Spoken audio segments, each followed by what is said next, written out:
जय हिंद मेरे प्यारे दोस्तों। नेक्स्ट एम पर आपका स्वागत है। उत्तराखंड पब्लिक सर्विस कमीशन समूह ग के अंतर्गत पे कुछ रिक्रूटमेंट जारी कर दी गई है। पूरा नोटिफिकेशन इस वीडियो के अंतर्गत पे हम कंप्लीटली रूप से जानने की कोशिश करेंगे। यदि आपके लिए इंपॉर्टेंट है तो आप इस वीडियो को पूरा देखिए, अगर इंपॉर्टेंट नहीं है तो आप शेयर कर दीजिएगा। अगर कोई स्टूडेंट इस पोस्ट संबंधी या इस क्वालिफिकेशन बेस में जॉब की तैयारी कर रहा है तो उसके लिए जानने के लिए काफ़ी इंपॉर्टेंट हो जाता है। शॉर्टली रूप से मैं वीडियो आपको प्रोवाइड करूंगा। इससे पहले हम आगे बढ़े, यदि आपके द्वारा हमारे इस चैनल नेक्स्ट एम को सब्सक्राइब नहीं किया, सबसे पहले जाकर आप सब्सक्राइब कीजिए तथा बेल आइकन को प्रेस कीजिएगा। जो भी कंटेंट, जो भी इंफॉर्मेशन हमारे द्वारा आपके लिए प्रोवाइड किया जाएगा उसका नोटिफिकेशन आपके पास टाइम पर उपलब्ध हो जाएगा। चलिए बात करते हैं उत्तराखंड पब्लिक सर्विस कमीशन द्वारा समूह ग के अंतर्गत जल विद्युत निगम के अंतर्गत पे अवर अभियंता प्रशिक्षु और जनपद या जनपद जो भी है के 25 रिक्त पदों के लिए क्या किया गया है, रिक्रूटमेंट जारी कर देगा। 25 पोस्ट टोटल है। पावर ट्रांसमिशन कॉर्पोरेशन उत्तराखंड के अंतर्गत पे जो अवर अभियंता है प्रशिक्षु है के लिए क्या किया गया, 5 रिक्तियाँ हैं। अक्षय ऊर्जा विकास अभिकरण के लिए उरेडा के अंतर्गत पे कनिष्क अभियंता के 10 पोस्टें, 15 पोस्टें तो ये होगी। जल विद्युत निगम के अंतर्गत पे अवर अभियंता के लिए 25 रिक्त पदों तथा पर्यावरण संरक्षण एवं प्रदूषण नियंत्रण बोर्ड के अंतर्गत अवर अभियंता के 11 रिक्त पदों अर्थात कुल 76। टोटल ध्यान रखना कि इतने पोस्टें नहीं है, ठीक है। वो तो अपर जो है अवर अभियंता है उसके लिए जारी कर दी गई। टोटल 76 पोस्टें यहाँ पर जारी कर दी गई है। क्वालिफिकेशन जान लेंगे, फॉर्म फीस जान लेंगे, कैसे आप इसको अप्लाई कर सकते हो वो भी पूरा इस वीडियो के अंतर्गत मैं आपको प्रोवाइड करने की कोशिश करूँगा।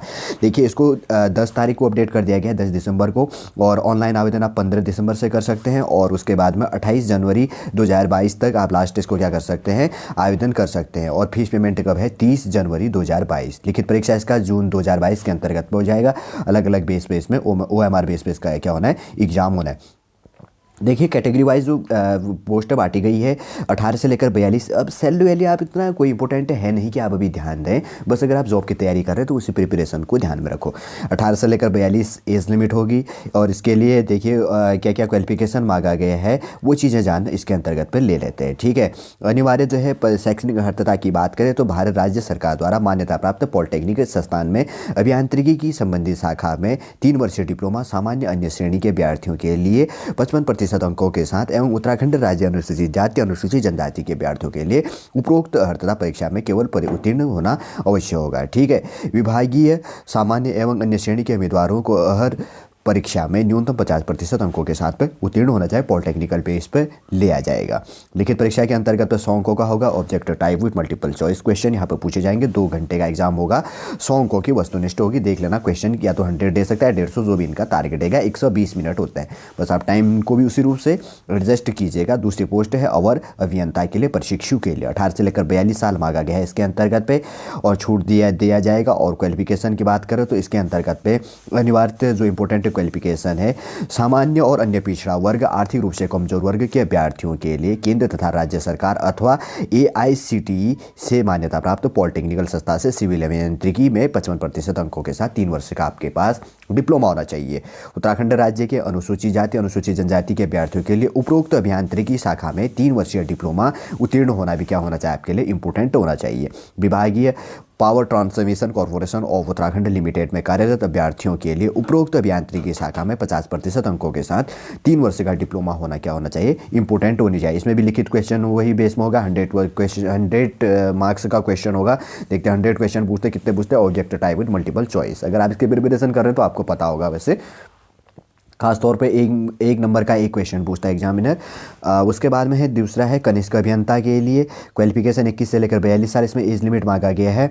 और इंपॉर्टेंट की बात करें तो किसी मान्यता प्राप्त संस्थान से सिविल इलेक्ट्रिकल अथवा मैकेनिकल में 3 वर्ष का डिप्लोमा तथा 2 वर्ष का आपके पास अनुभव होना चाहिए, ठीक है। एग्जाम बेस वही है। दूसरा है जो विद्युत के अंतर्गत पर अवर अभियंता के लिए मांगा गया है, इसमें 18 से लेकर 42 साल एज लिमिट होगी। इंपॉर्टेंट क्वालिफिकेशन की बात करें तो इसके अंतर्गत भी पॉलिटिकल डिप्लोमा मांगा गया है, वही परसेंट बेस के आधार पर। ये चीज़ भी ध्यान रखना। जो है अवर अभियंता यांत्रिकी के अंतर्गत पे, इसके अंतर्गत पे भी 18 से लेकर 42 साल, आप जिस कैटेगरी से बिलोंग करने वाले वो आप देख लीजिएगा। और इंपॉर्टेंट क्वालिफिकेशन इनके अंतर्गत पे आपको पॉलिटेक्निकल डिप्लोमा मांगा गया है, जिस बेस पे यहाँ पर मांगी गई है। वैसे ज़्यादा जानने की कोई आवश्यकता है नहीं। अवर अभियंता के लिए की बात करें तो कैटेगरी वाइज जो पोस्ट हैं इसके अंतर्गत पे टोटल 8 पोस्ट मैं देख रहा हूँ यहाँ पे। 21 से लेकर 42 साल एज लिमिट हो गया।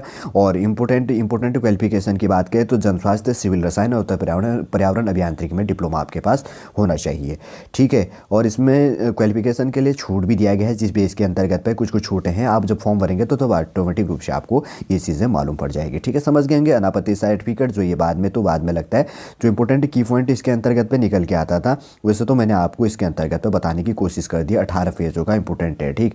देखिए फ़ोटो की साइज़ 50 KB साइज़ अधिकतम 50 KB होना चाहिए। और जो स्कैन किया हुआ आपका सिग्नेचर होगा वो 50 KB से भी कम होना चाहिए। और जो लेफ्ट थंब है उसका भी क्या होना चाहिए, जो निशान होना चाहिए 50 KB से कम होना चाहिए, ठीक है।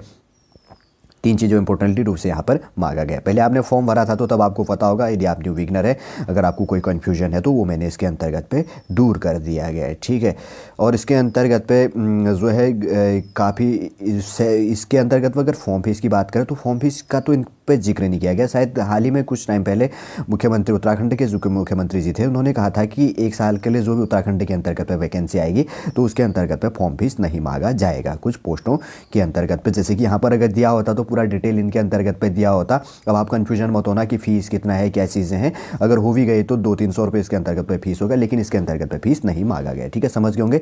उत्तराखंड अधीनस्थ सेवा चयन आयोग के अंतर्गत पे 76 जो पोस्टें जारी कर दी गई है, जो इंपॉर्टेंट नोटिफिकेशन था, इस वीडियो के अंतर्गत पर हमने आपको प्रोवाइड कर दिया। चलिए दोस्तों, यहीं पे समाप्त करते हैं। नेक्स्ट इसी रूप से अगर कोई इन्फॉर्मेशन या कोई क्लास होगा तो हम आपको प्रोवाइड करेंगे। जय हिंद, जय भारत, जय उत्तराखंड। और हमारे इस चैनल नेक्स्ट टाइम को सब्सक्राइब कीजिए, लाइक कीजिए, कमेंट कीजिए तथा शेयर कीजिएगा, ठीक है। वापस जय हिंद। नेक्स्ट क्लास इसी रूप से हम आपको वापस देते रहेंगे, जो इंपॉर्टेंट इन्फॉर्मेशन हमारे पास उपलब्ध होगा।